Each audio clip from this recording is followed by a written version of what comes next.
Voici 10 minutes, le podcast des Français dans le monde pour aider tous ceux qui se préparent, qui vivent ou qui rentrent de mobilité internationale. Je suis Gauthier Seyss et j'ai le plaisir de passer 10 minutes avec Corentin Biette. On parle de son média, le Café du Fleu. 10 minutes, le podcast des Français dans le monde. françaisdanslemonde.fr.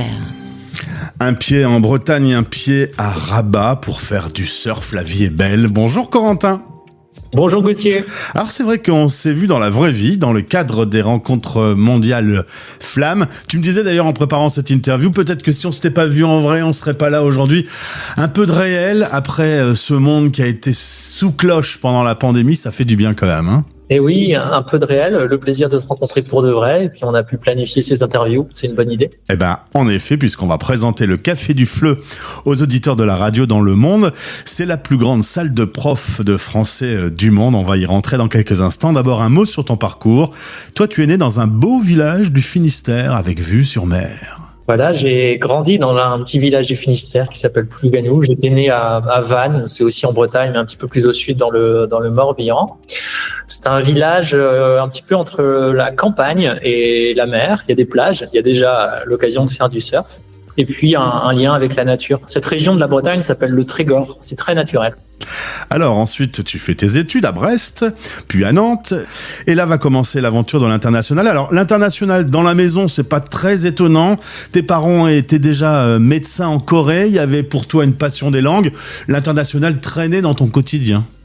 Bah c'est vrai que mes parents ont voyagé en Corée, ils ont travaillé là-bas comme médecins. Ensuite, ils se sont installés en Bretagne. Et on a eu l'occasion, par exemple, lors de voyages en vacances, déjà de partir un petit peu à l'étranger. Dans ma famille, un certain nombre de gens avaient épousé des gens de l'autre côté de la frontière, de l'autre côté des Pyrénées, en Espagne. Donc, il y avait des liens déjà avec le voyage et peut-être que ça a commencé par ça.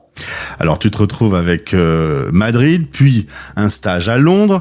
Tu finis tes études au Brésil et ensuite, on te propose un VIE au Panama. Bon, évidemment, je fais un peu vite tout ça, mais pour montrer que tu t'es un peu promené. Tu as quand même le goût de l'entrepreneuriat. Tu vas faire une école d'entrepreneuriat et même un peu prof aussi. Cette envie d'entreprendre, tu vas le concrétiser il y a 14 ans avec la création de ta boîte. Tu trouves que le sujet de la langue française est passionnant? Oui, je trouve que c'est passionnant. Alors souvent, quand on lance son projet, on essaye de trouver une correspondance entre qui on est et ce qu'on peut faire et ce dont les gens ont besoin. Et justement, lors de ce VIE, je commence à rencontrer le monde des alliances françaises, le monde des professeurs de français. Et je me dis, mais qu'est-ce qu'un profil un peu ingénieur, entrepreneur pourrait apporter à ce monde de la langue française? Et en fait, j'ai créé le Café du Fleu, d'une part, pour proposer de la technologie, apporter des outils technologiques de mesure des langues, d'apprentissage des langues autour de la langue française. Et puis aussi pour dire le fait que c'était une chance d'être nouveau, d'être novice dans un secteur. Parce que quand on est passionné par quelque chose, qu'on est attiré, on peut commencer par prendre des cafés avec les professionnels de l'enseignement des langues, c'est-à-dire les profs. Et j'ai bu un nombre assez incalculable de cafés. Et petit à petit, j'ai réalisé 400 ou 500 interviews de professeurs de français dans le monde, de diplomates, d'ambassadeurs, d'attachés de coopération pour le français, d'élèves, de directeurs de centres. Et ils m'ont parlé de leur métier. Et je me suis dit que ce serait une bonne chose de jouer collectif, c'est-à-dire de retranscrire tout ce que ces personnes me disaient et de les repartager sur un site. Et comme on prenait un café ensemble, j'ai appelé ça le Café du Fleu, le café des professionnels du français et parfois du français langue étrangère. Alors le Fleu français langue étrangère, je parlais tout à l'heure de la rencontre Flamme qui est français langue maternelle. En gros, toi tu te passionnes pour tous ceux qui veulent apprendre le français quand ils ne le sont pas eux-mêmes. Selon l'Organisation internationale de la francophonie, 51 millions de personnes dans le monde apprennent le français, un gros marché. Et oui, il y a beaucoup de gens à apprendre le français. C'est une langue de la diplomatie, c'est une langue des échanges économiques, c'est une langue de la culture. Et puis la France a un fort pouvoir d'attractivité. Ça va être par son cinéma, ça va être par sa gastronomie, ça va être par la variété de ses paysages. Et quand je parle de langue française, on ouvre à la France, mais à tous les pays de la francophonie. Donc là, on ouvre à la Belgique, au Canada, à la Suisse, et on va pouvoir faire la liste. Mais c'est vrai que ce chiffre, 51 millions de personnes apprenant le français ou apprenant en français, c'est considérable. Alors dans ton café aujourd'hui, il y a du monde. Quand vous vous réunissez, vous êtes près de 50 000. 50 000 profs sont abonnés à la newsletter. Il y a une chaîne YouTube. Il y a le site internet. Toi, tu aimes tendre ton micro, faire des articles. Il y en a plus de 400 aujourd'hui, justement sur ce sujet du FLE. Oui, j'adore ces moments d'écoute. J'adore identifier un invité, percevoir ce que cette personne porte comme message et la valeur que ça va avoir pour les gens qui vont venir écouter. Parce qu'on est dans une société de l'information, mais on est aussi une société de l'attention. Et chaque fois que j'écris quelque chose, chaque fois qu'on enregistre une vidéo, etc., je me pose toujours la question, mais est-ce que je suis en train d'apporter quelque chose d'utile à la personne qui va lire ou écouter? Et donc, c'est assez passionnant de se poser systématiquement la question, qu'est-ce que je vais pouvoir apporter aujourd'hui à la grande famille de la langue française dans le monde? Et comme tu le disais, les profs peuvent se retrouver dans cette salle de café et discuter, mais au moins là, tu laisses des traces. Les bonnes idées, par exemple, tu essayes de les compiler. Oui, les bonnes idées, il faut les compiler. Ça m'a rappelé un passage où moi-même j'ai été prof. J'ai été prof dans l'éducation nationale, dans l'Académie de Paris, au début du Café du FLE, en parallèle. Et je me suis rappelé de la richesse de tout ce qui était partagé dans une salle des profs. Et si ça reste de l'oral, alors ça va se perdre. Alors que si on va le compiler, on peut le repartager, entre guillemets, on prend le temps d'organiser, de structurer l'information, on joue collectif et au bout d'un moment, ça va forcément créer de l'intérêt sur Internet. Alors, au-delà des articles que l'on peut trouver, tu formes également des professeurs indépendants et là, on va faire un petit focus assez important. On est en plus dans un dossier spécial actuellement sur la radio des Français dans le monde sur la place du conjoint accompagnateur et pourquoi ne pas devenir prof de français?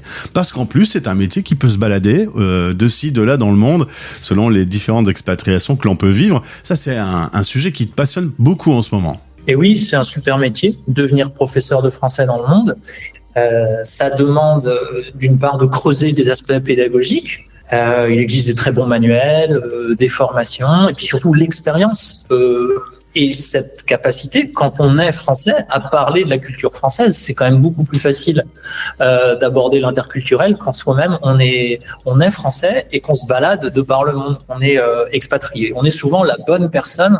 Mais quand on est entrepreneur, il faut rajouter des compétences dans sa caisse à outils, à savoir se faire connaître, trouver des clients, quelques aspects de gestion, un petit peu de communication, comment bien manier les réseaux sociaux, une newsletter, finalement se faire connaître. Et quand on est un professeur de français indépendant, il faut savoir être visible, cultiver une forme de notoriété pour que les élèves nous trouvent, qu'on ait des inscriptions à nos cours et finalement qu'on puisse vivre de notre métier. Ça, c'est important. Et ça, tu proposes des formations concrètes pour avoir le kit complet pour devenir un bon professeur de FLE.